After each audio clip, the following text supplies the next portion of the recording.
Hello, my name is Mary Tibma, and I am the Manager of Customer Engagement and Experience for the Department of Family and Medical Leave.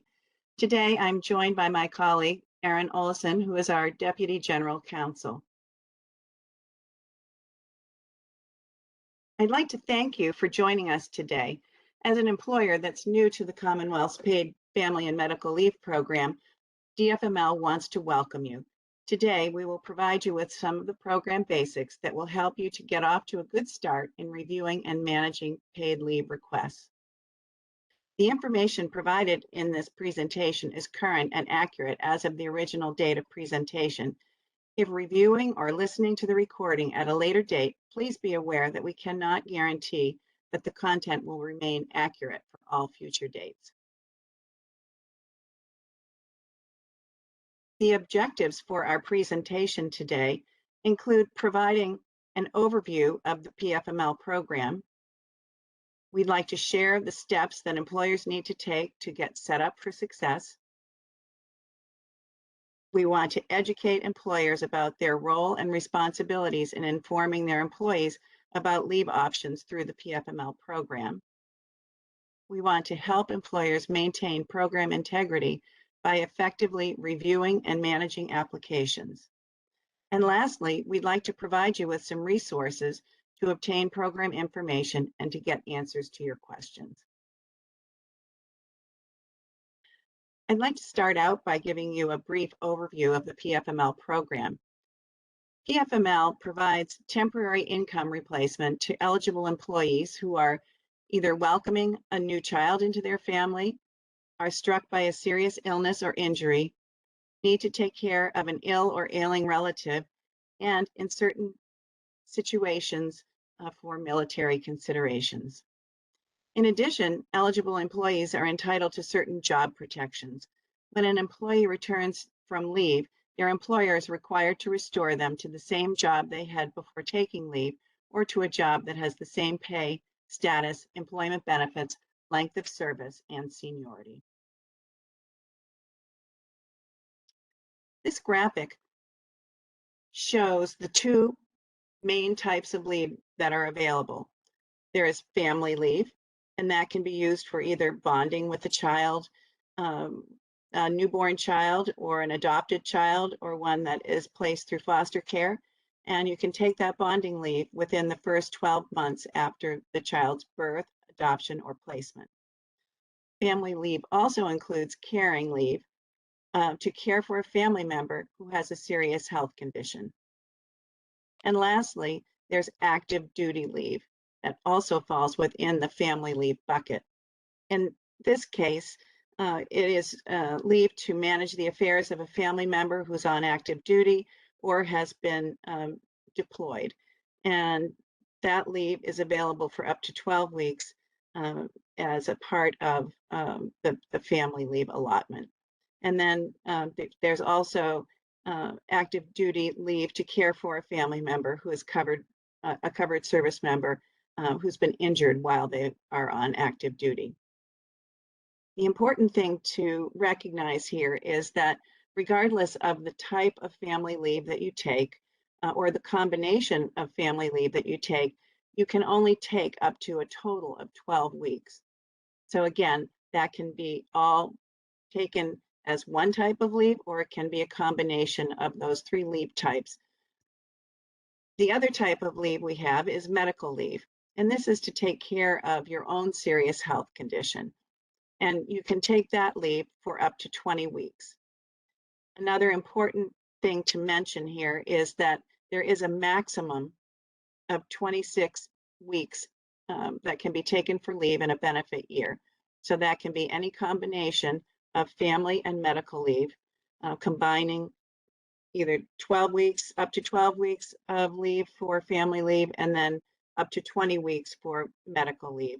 So again, the maximum amount of time that you can take PFML benefits within the course of a benefit year is 26 weeks. Next slide, please. I'm going to turn this over to Erin and let her describe to you the types of leave patterns that are available. Thank you very much, Mary. So in addition to different reasons for taking leave, employees can take leave on different schedules. There are three types of schedules of leave that an employee can take. The first type of schedule is a continuous or a full-time leave. In this situation, the employee is taking a single block of leave, usually for an extended period of weeks or maybe months. This is something you'll see, for instance, if somebody is out for an extended period of time due to a surgery, or often in bonding leave cases. For continuous full-time leaves, an employer needs to verify the employee's leave taken during the benefit year. For a reduced or part-time leave, an employee will take a regular leave schedule that is less than their full working schedule. This can involve a leave schedule where they may be, for instance, taking certain days off every week. For instance, they might work Monday, Wednesday, Friday, and take off Tuesday, Thursday if they normally have a Monday through Friday schedule. They could also take half days or reduced days, such that they might be working 4 hours a day instead of 8 hours a day. There are different ways that the reduced leave schedule can appear. One thing that's important is that if an employee is taking a family bonding leave for a new child, that reduced leave schedule must be approved by their employer. For all other types of leave, an employee is allowed to take reduced leave if it's required by the situation. So for instance, if an employee is taking a medical leave and their doctor certifies that they need a reduced leave, they do not require employer permission to do so. As with continuous full-time leaves, an employer still also needs to verify the employee's information and note any other leave taken during the benefit year. Lastly is intermittent leave. This is a little bit more confusing than reduced leave because while reduced leave follows a regular schedule, intermittent leave may be periodic, episodic, and unpredictable. Intermittent leave occurs when an employee needs leave in any other block of time other than a single block of time or a regular schedule. This can involve multiple long periods of leave. For instance, if somebody has flare-ups and might need weeks at a time. It can also involve chronic conditions like migraines or other situations where an employee might need a short period of leave at a time. Like with reduced leave, if an employee wants to take a family bonding leave on an intermittent basis, they need their employer's permission to do so. All other types of leave can be taken on an intermittent basis, provided that the reason for leave requires that the leave be intermittent. Lastly, as with both reduced and continuous leave, an employer still needs to note any other leave taken during the benefit year. Next slide, please.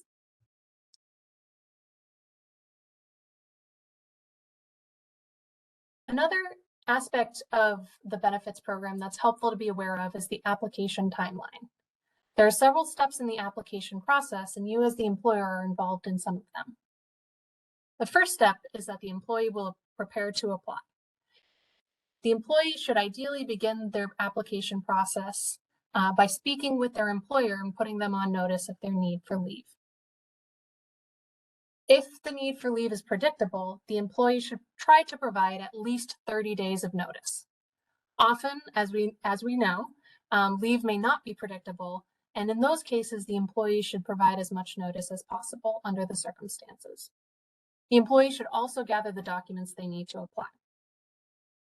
Next, the employee will complete their application. This might take up to an hour.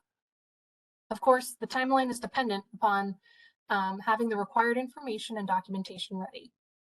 And what we mean when we say that the application is completed is that the employee has submitted the application, including a color copy of their ID and any other required documentation based on the leave that they are taking. So for instance, if someone's taking a medical leave, this could involve a certification of the employee's own serious health condition. The third step is the employer's response to the employee application. Response days to our request for information on the employee's application. 5 business days after the application has been submitted, if not sooner, we will notify you that we've received the application and ask you to review it. You will then have 10 business days to complete this review as mentioned. And if you don't complete the review within that time, we will make a decision on the application based on the information that the employee provided without your input. So the 10 days is your opportunity to provide input, and we strongly encourage you to take advantage of that. Step 4 is our reaching a decision on the claim. We'll review the documentation and make a decision within 14 calendar days. We may reach out for you to you or the employee for additional information or clarification of evidence submitted at this point. And then once we've reached the decision, if the employee disagrees with the decision, either because they've been denied or they think they should have a higher benefit amount or something like that, they have the right to appeal within 10 calendar days. Assuming things go well and the employee is approved for their period of leave and approved to receive benefits, we will send payment. This usually occurs within 2 to 4 weeks, depending on when the application is submitted and when the leave starts. For most leaves, there will be a 7-day waiting period before the benefit payments start, and the employee will not receive benefit payments during this waiting period or for that waiting period. Lastly, payment will be received. Usually there's some gap between when DFML sends payment and when it is received by the employee. Employees can receive payment in one of 2 ways. First, via an electronic fund transfer payment. That payment will need to be processed by the employee's bank receiving the payment, which can take a couple of days, depending on how the bank operates. Second, employees can choose to receive their payment by check. Employees who receive their payment by check will necessarily have to get it through the mail, which can also add some days between our sending and their receipt of the payment. Once payments have started, your employee can log into their account and check their payment status each week. Next slide, please.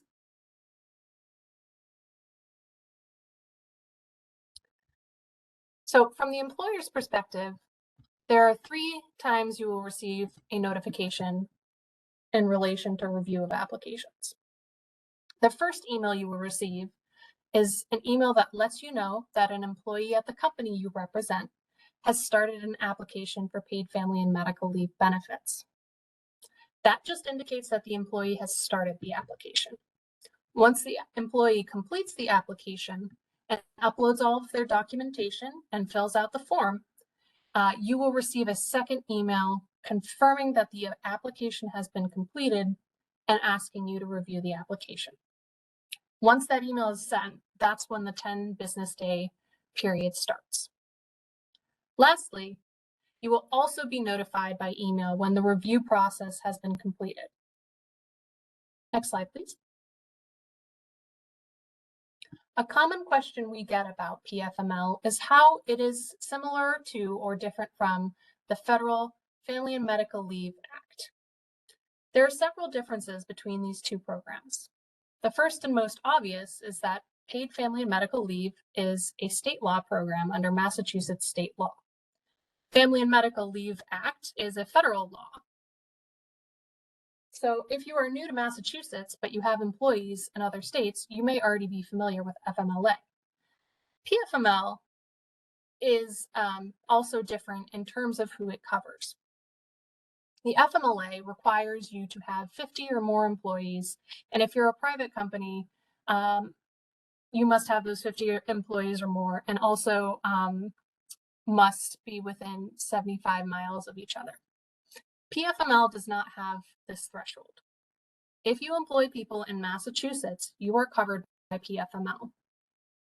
Similarly, FMLA requires employees to have worked with the specific employer that they're working with for at least 12 months. And within those 12 months, they must have worked at least 1,250 hours. Under PFML, the employee does not need to have worked with any specific employer for a certain period of time. They have earned certain amounts of wages within their base period. The base period is the 4 quarters before the Sunday before the first day they take leave. So in those 4 quarters, they must have earned a minimum amount. Currently in 2022, it's $5,700. And they must have also, within those 4 quarters, earned 30 times their benefit amount. They could have earned these amounts at a previous employer, and that will still qualify them for leave if they are unemployed within the past 26 weeks, or if they've started at a new employer. In terms of the employer responsibility, FMLA does not require an employer to make any contributions. This is in part because FMLA is unpaid, and the PFML, however, requires employers to collect and remit PFML contributions both on behalf of the employer as well as on behalf of the employees. PFML also provides paid family and medical leave. What these programs both have in common is that there are job protection requirements and anti-retaliation requirements. So if somebody takes leave, they must be restored to their prior job, and they're protected from retaliation for taking leave. Lastly, FMLA and PFML provide different amounts of leave. As Mary mentioned earlier, under PFML, employees can take up to 20 weeks of medical leave or 12 weeks of family leave, except for caring for an injured service member, in which case someone could take up to 26 weeks of family leave. And in no event can anybody take more than 26 weeks of combined family and medical leave for benefit year. This is different from FMLA, where an employee can only take up to 12 weeks of family or medical leave, except if they are caring for a family member who is injured in duty, in which case they can take up to 26 weeks of leave. Next slide, please. I think now I'm going to pass it back to Mary. Thank you, Erin. So now we're going to go through some steps that will help you to get set up for success. Next slide, please. The first thing that we would encourage you to do is to sign up as a leave administrator with DFML. The leave administrator is the person who is responsible for reviewing and processing employee applications. And if you haven't registered a leave administrator, there's a pretty straightforward and easy process, and you can find it at this web address. The first step that you should take to ensure success in managing and reviewing applications for PFML is to register a leave administrator.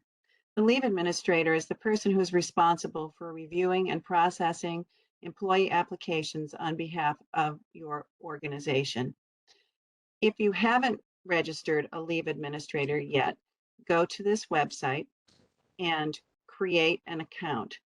And once you've registered yourself as a leave administrator, you're going to need to verify your account.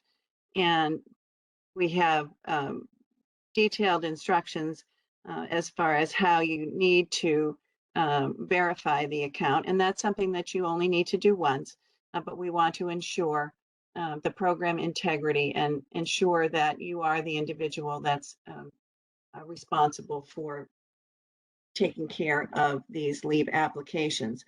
So in order to do this, we are asking you to get a little help from your friends, and you're going to need to reach out to your tax department or your accounting team to find out who the tax administrator is. And that's the person who has access to the Mass Tax Connect account. That person is the one who pays the taxes on a quarterly basis, and they are going to be able to help you find piece of information that you need in order to verify your account. So again, do check out the detailed instructions, but if you work together with your accounting department, you should be able to easily identify the piece of information that we're looking for in order to verify you as a leave administrator for your organization. And I want to stress again a point that Erin made earlier. If you do not have a leave administrator, you are really turning over your rights to provide information and input on claims that are filed by your employees. the information that we get from the leave administrators is really critical in us making an accurate determination. So if you want to have a voice in the process, this is an essential step for you to take. Next slide, please.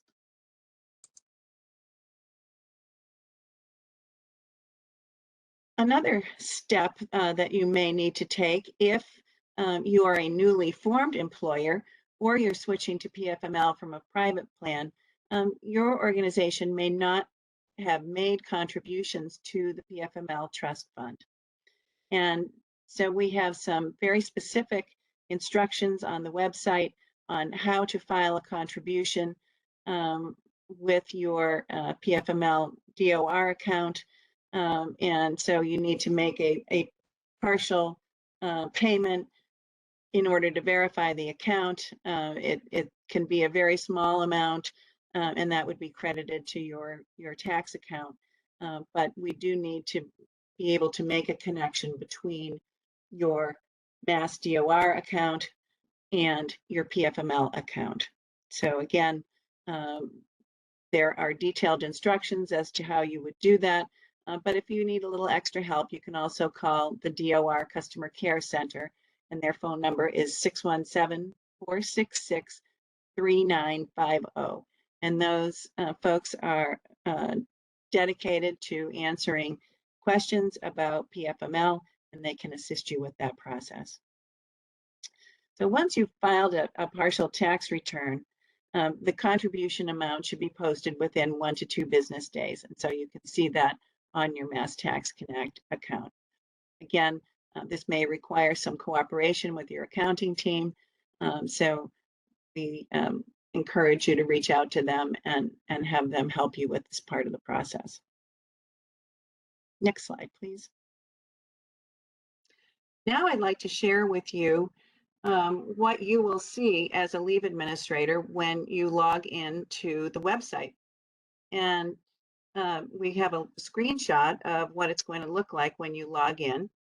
And we've listed out the different applications that you have access to within this website. And you can view all of your applications in one place.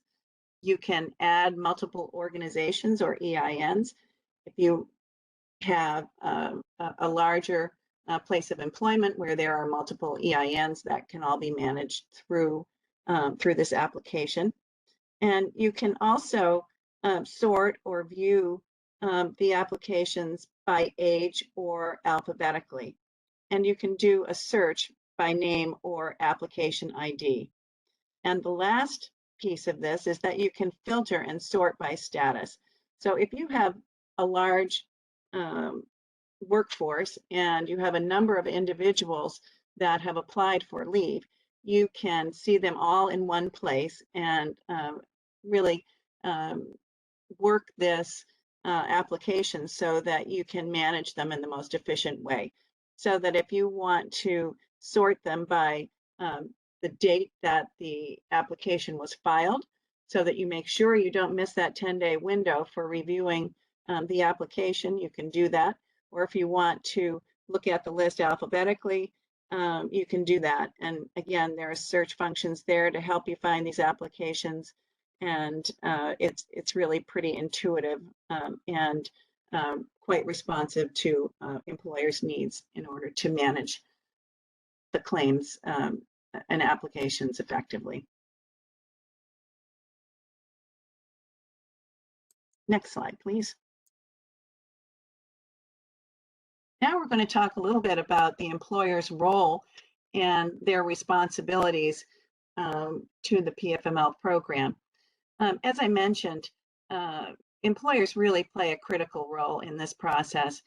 We count on employers to educate their employees about PFML, and we want for them to consider this program really a part of the spectrum of benefits that are offered by the employer. And there are a couple of tools that are required that help the employer to inform their employees about the program.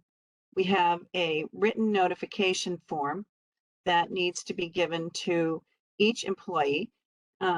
If you are new to the program, you'd need to distribute that form to each person, and we ask that you get a signature acknowledging receipt of the document, and this document will tell the employee about the contribution that they'll be making towards the program, so that they have an idea of how much money will be taken out of their paycheck each time they get paid.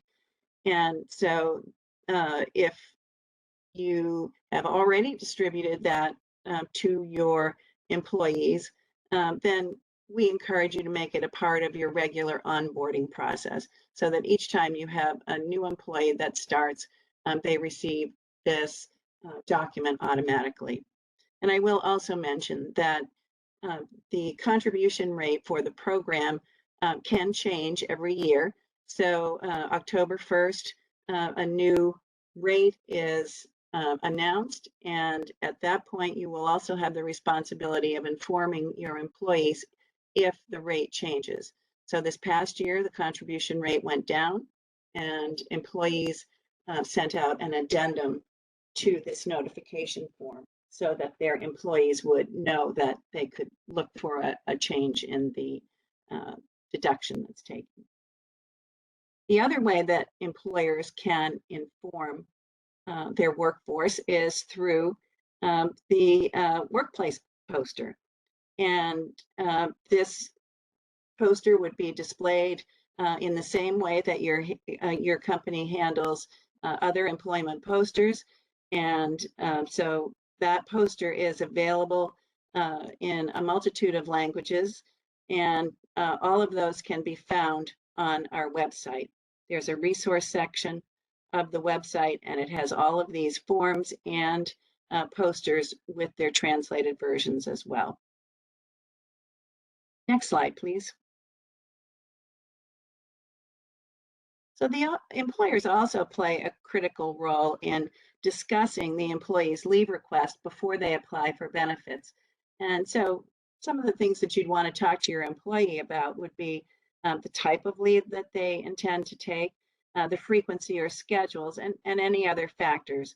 So if your employee would benefit from a part-time leave, then that's something that you would want to discuss with them and come to an agreement on the hours that that individual would be taking. And this is also true for intermittent leave. So you'd want to really talk about the details of the schedule that would work for both parties. So the employer does need to approve those leave schedules for intermittent leave, and so that's a good thing to get out on the table early in process before they apply for the benefits. We ask that employees give their employers 30 days notice before they intend to go out on leave. Obviously, this is only practical in a situation where it's a planned event, like an elective surgery or the birth or placement of a child. And we know that some of these dates are subject to change, particularly the delivery of a baby. They don't always come on schedule. So we ask that employees do the best that they can to provide that 30 days notice. And we also then ask that they notify their employer as soon as possible for an unexpected or unplanned life event. Next slide, please. Now we're going to talk about the employer role and responsibilities in reviewing applications. Erin, I think I'm turning it back over to you. Great, thank you, Mary.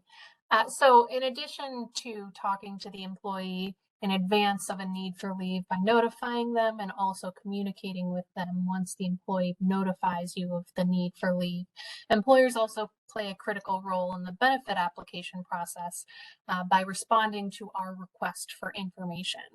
So this ensures that the employee gets the correct benefit payment and the correct duration of benefits by double checking the employee applications for accuracy and providing additional information if needed. And These sorts of verifications or additional information generally take 5 forms. First, it could involve paid or unpaid previous leaves that an employee has taken, which might affect the employee's available benefit allotments.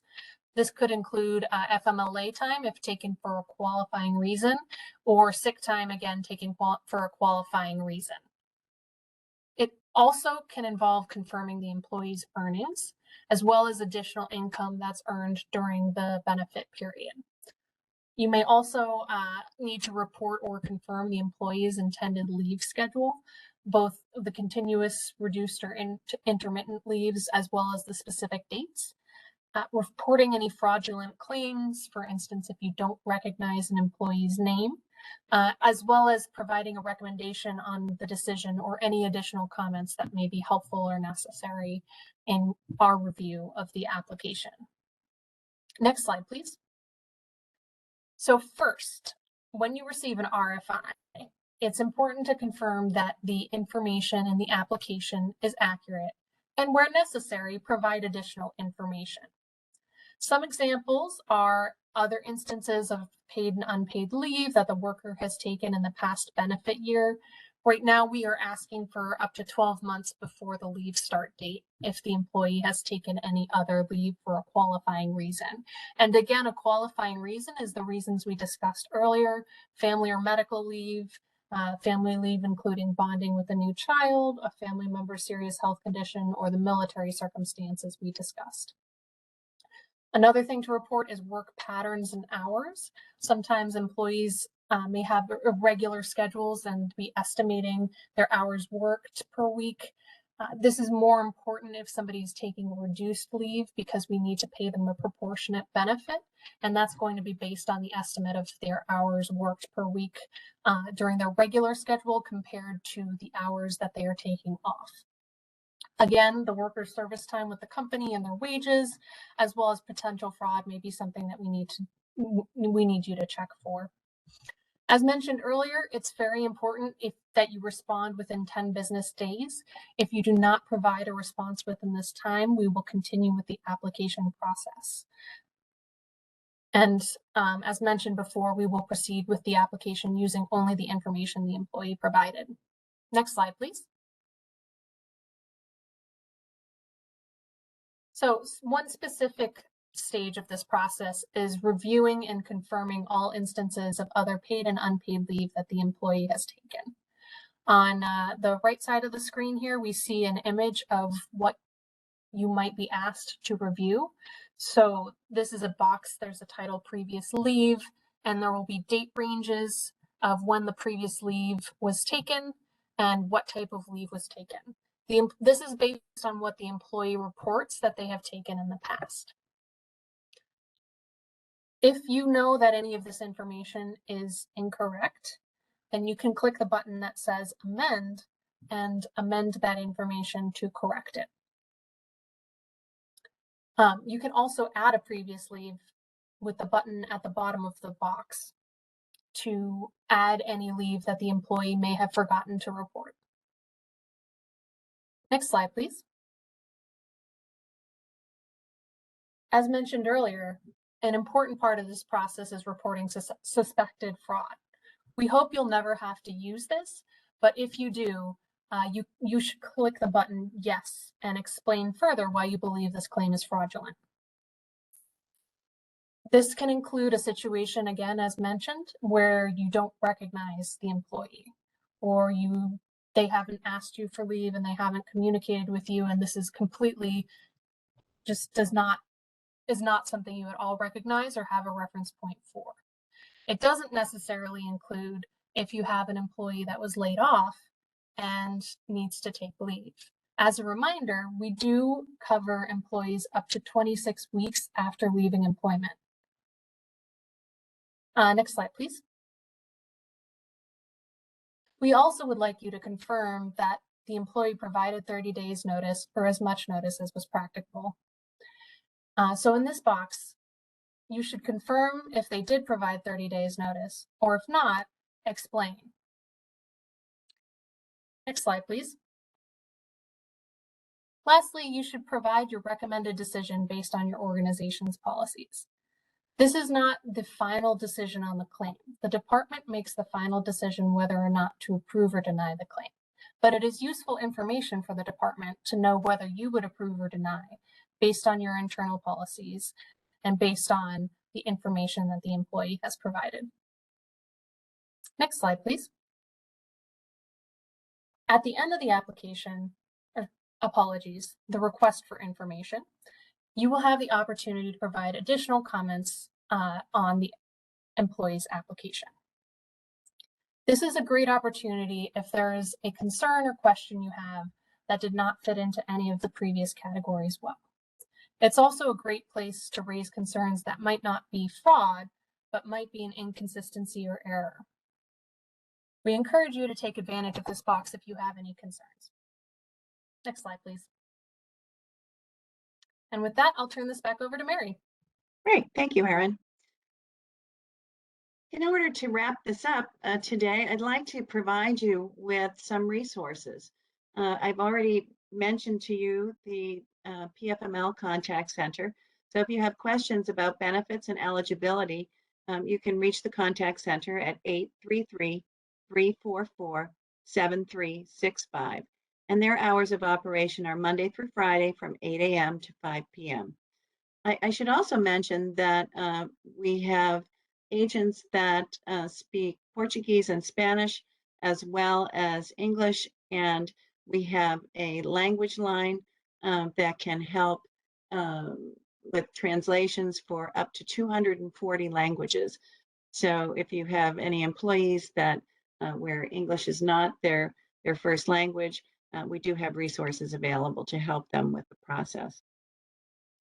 There's also the DOR PFML Contact Center. And as I mentioned before, they can help you with questions about the contributions that you make, as well as exemptions. And their phone number is 617-466-3950. Their hours of operation are Monday through Friday, and they're generally open from 8:30 a.m. until 4:30 p.m. And the last resource that we have for you is our website, mass.gov/DFML. And there is a channel that is devoted specifically to employers. When you go to our homepage, look for a button that takes you to both a detailed website for employers and will also provide you with a toolkit that is a summarized version of the information you need to know in order to successfully utilize the PFML program. As I mentioned earlier, when I was talking about the workplace notifications and the posters, the website has a resource section, and that section provides all kinds of information for your employees about the program, as well as the posters that you need to hang up and the notices that you need to distribute. So again, many of those resources are available in multiple languages. So I would encourage you to visit the website and get to know the resources that are available to you there. I'd like to thank you for taking part in listening to our presentation today. I hope that you found it helpful in understanding the steps that you need to take in order to be successful in utilizing the PFML program. We encourage you to sign up for our email notifications. There's a spot on the website where you can do that, and we look forward to keeping in touch with you and providing you with the information you need. Thanks again, and have a great day.